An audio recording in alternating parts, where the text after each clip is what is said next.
اعوذ باللہ من الشیطان الرجیم، بسم اللہ الرحمن الرحیم۔ حضرت ابراہیم علیہ السلام کے بیٹے حضرت اسماعیل علیہ السلام کے 12 بیٹے تھے۔ ان کی نسل اس قدر ہوئی کہ مکہ مکرمہ میں نہ سما سکی اور پورے حجاز میں پھیل گئی۔ حجاز ایک ملک کا نام ہے۔ ان کے ایک بیٹے کدار کی اولاد میں عدنان ہوئی۔ عدنان کے بیٹے معاد اور پوتے کا نام نزاد تھا۔ نزاد کے 4 بیٹے تھے، ان میں سے ایک کا نام مزر تھا۔ مزر کی نسل سے قریش بن مالک پیدا ہوئی۔ یہ فہر بن مالک بھی کہلائے۔ قریش کی اولاد بہت ہوئی۔ ان کی اولاد مختلف قبیلوں میں بانٹ گیا۔ ان کی اولاد سے کسا نے اقتدار حاصل کیا۔ کسا کے آگے 3 بیٹے ہوئے، جن کی اگلی نسل میں ہاشم پیدا ہوئے۔ ہاشم نے مدینہ کے ایک سردار کی لڑکی سے شادی کی۔ ان کی یہاں ایک لڑکا پیدا ہوا، اس کا نام شیبہ رکھا گیا۔ یہ پیدا ہی ہوا تھا کہ ہاشم کا انتقال ہو گیا۔ ان کے بھائی عبد المطلب کے حاکم ہوئے۔ ہاشم کا بیٹا مدینہ منورہ میں پرورش پاتا رہا۔ جب عبد المطلب کو معلوم ہو گیا کہ وہ جوان ہو گیا تو بھتیجے کو لینے کے لیے خود مدینہ گئے۔ اسے لے کر مکہ مکرمہ پہنچ گئے تو لوگوں نے خیال کیا یہ نوجوان ان کا غلام ہے۔ عبد المطلب نے لوگوں کو بتایا یہ ہاشم کا بیٹا ہے اور میرا بھتیجا ہے، لیکن اس کے باوجود لوگوں نے اسے عبد المطلب کا غلام ہی کہنا شروع کر دیا۔ اسی طرح شیبہ کو عبد المطلب کہا جانے لگا۔ انہیں عبد المطلب کے یہاں ابو طالب، حمزہ، عباس، عبداللہ، ابو لہب، حارث، زبیر، زرار اور عبد الرحمن پیدا ہوئے۔ ان کے بیٹے عبداللہ سے ہمارا نبی کریم صلی اللہ علیہ وآلہ وسلم پیدا ہوئے۔ یعنی نبی کریم صلی اللہ علیہ وآلہ وسلم کا دادا عبد المطلب اور باپ جو ہے وہ حضرت عبداللہ رضی اللہ عنہ ہے۔ عبد المطلب کے تمام بیٹوں میں حضرت عبداللہ سب سے زیادہ خوبصورت اور سب سے زیادہ پاک دامن تھے۔ عبد المطلب کو خواب میں زمزم کا کنویں کا کودنے کا حکم آیا، یعنی حضرت اسماعیل علیہ السلام نے یہ کنواں بنا دیا تھا۔ پھر اس کے بعد جرہم کا زمانہ آ گیا۔ جرہم کے سردار مزاج نے یہ کنواں جو ہے پاٹ دیا۔ قبیلہ جرہم کے لوگ اس زمانے میں مکہ کے سردار تھے، بیت اللہ کے نگران تھے۔ انہوں نے بیت اللہ کی بے حرمتی شروع کر دی۔ ان کا سردار مزاج بن عمرو تھا، وہ اچھا آدمی تھا۔ اس نے اپنے قبیلے کو سمجھایا کہ بیت اللہ کی بے حرمتی نہ کرو، مگر ان پر اثر نہ ہوا۔ جب مزاج نے دیکھا کہ ان پر کوئی اثر نہ ہوتا تو قوم کو اس کے حال پر چھوڑ کر وہاں سے جانے کا فیصلہ کیا۔ تو اس نے تمام مال و دولت، تلواریں اور زریں وغیرہ خانقاہ سے نکال کر زمزم کے کنویں میں ڈال دیے اور مٹی سے بھر دیا۔ کنواں اس سے پہلے ہی خشک ہو چکا تھا، اب اس کا نام و نشان مٹ گیا تو بہت سالوں تک بند پڑا رہا۔ اس کے بعد بنو حذا نے بنو جرہم کو وہاں سے مار بھگایا۔ بنو حذا اور کسا کے سردار کا زمانہ اسی حالت میں گزرا۔ کنواں بند رہا یہاں تک کہ کسا کے بعد عبد المطلب کا زمانہ آ گیا۔ انہوں نے خواب میں دیکھا، خواب میں انہیں زمزم کے کنویں کی جگہ کھدائی کا حکم دیا گیا۔ حضرت علی رضی اللہ عنہ سے روایت ہے کہ عبد المطلب نے بتایا میں حجرہ سود کے مقام پر سو رہا تھا کہ خواب میں ایک شخص آیا۔ اس نے مجھ سے کہا طیبہ کو کودو۔ میں نے اس سے پوچھا طیبہ کیا ہے، مگر وہ کچھ بتائے بغیر چلا گیا۔ دوسری رات پھر خواب میں وہی شخص آیا، کہنے لگا برا کو کودو۔ میں نے پوچھا برا کیا ہے، وہ پھر کچھ بتائے بغیر چلا گیا۔ تیسری رات میں اپنے بستر پر سو رہا تھا کہ پھر وہی شخص خواب میں آیا۔ اس نے کہا مجنونہ کو کودو۔ میں نے پوچھا مجنونہ کیا ہے، وہ بتائے بغیر چلا گیا۔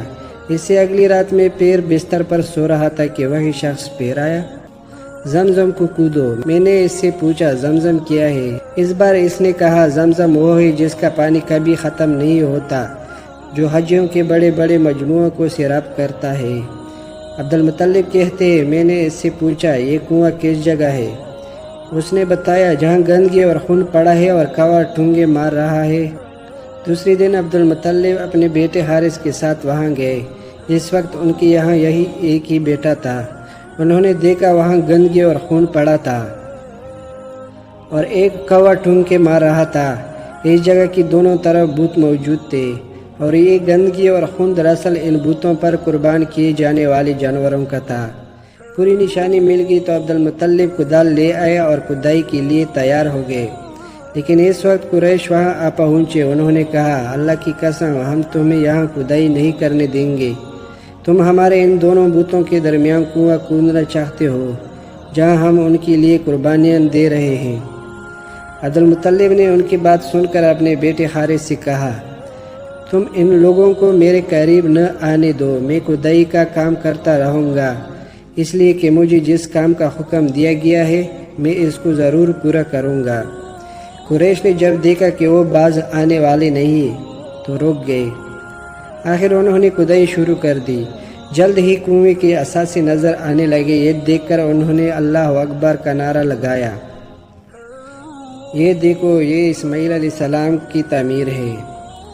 جب قریش نے یہ دیکھا کہ انہوں نے کنواں تلاش کر لیا تو ان کے پاس آگے اور کہنے لگے، عبد المطلب، اللہ کی قسم، یہ ہمارے باپ اسماعیل علیہ السلام کا کنواں ہے اور اس پر ہمارا بھی حق ہے، اس لیے ہم اس میں تمہارے شریک ہوں گے۔ یہ سن کر عبد المطلب نے کہا، میں تمہیں اس میں شریک نہیں کر سکتا، یہ مجھے اکیلا کا کام ہے۔ اس پر قریش نے کہا، تب پھر اس معاملے میں ہم تم سے جھگڑ لیں گے۔ عبد المطلب بولے، اسے فیصلہ کرو، ہم ویسا نہیں مانیں گے۔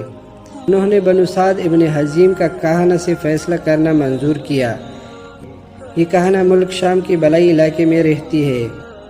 آخر عبد المطلب اور اس کے ساتھ قریش اس کی طرف روانہ ہوئے۔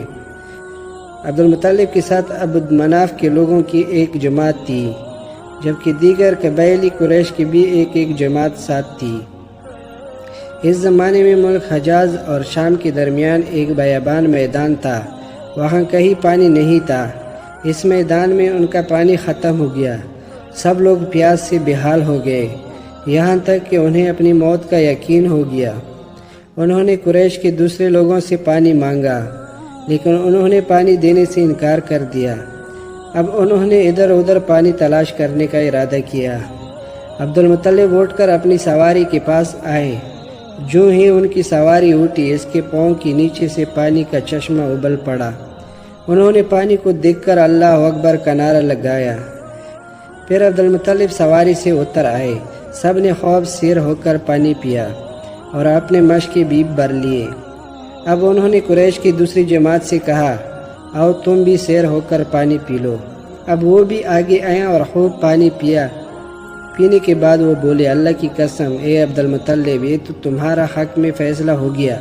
اب ہم زمزم کے بارے میں تم سے کبھی جھگڑا نہیں کریں گے۔ جس ذات نے تمہیں اس بیابان میں سیراب کر دیا، وہی ذات تمہیں زمزم سے بھی سیراب کرے گا، اس لیے یہی سے واپس چلو۔